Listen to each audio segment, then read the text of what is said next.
We told you late last year when the Trump administration warned Chicago to submit a plan to improve safety on the city's transit system or risk losing federal funding. Yeah, so now, after yet another violent attack on the train, those warnings are turning into fresh demands for action. Newsmax crime correspondent Jason Mattera is here with the very latest. Good morning, Jason.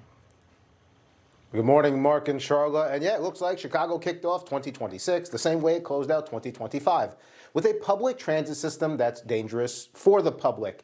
And if city leaders don't get their act together soon, it could cost them a lot of federal money.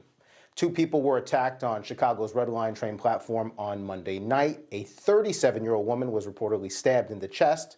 A 24-year-old man was stabbed in the back. The suspect is still on the loose as investigators work to piece together what happened and to identify the attacker. These stabbings are now fueling renewed scrutiny of safety across Chicago's transit system, where violence has become routine. And the Trump administration says it's had enough of the chaos. We spoke to the head of the Federal Transit Authority, Mark Molinaro, about the problem. When it comes to public transit and mass transit around this country, it needs to be safe. And in this regard, Chicago is failing, and we need the state and city to take responsibility.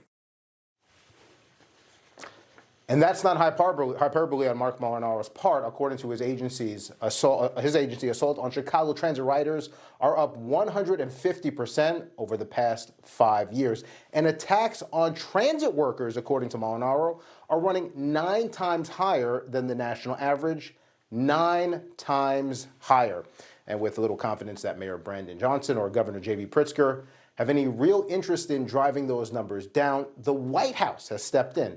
As we previously reported, Chicago leaders were told to submit a safety plan to address the surge in transit violence by the end of 2025 or risk losing federal funding.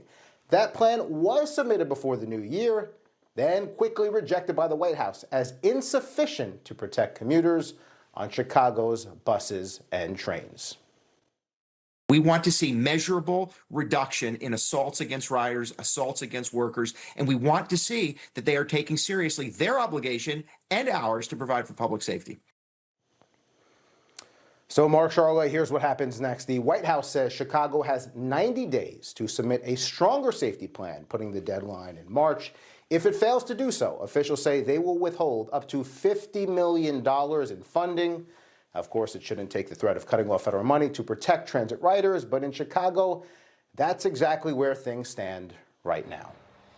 All right. Yeah, Chicago really needs to clean up its act, but with those current leaders, I don't know if it will happen anytime soon. Nope, not even a little bit. All right. Thanks, Jason. Information. Truth is freedom. Is Newsmax. It's real news for real people.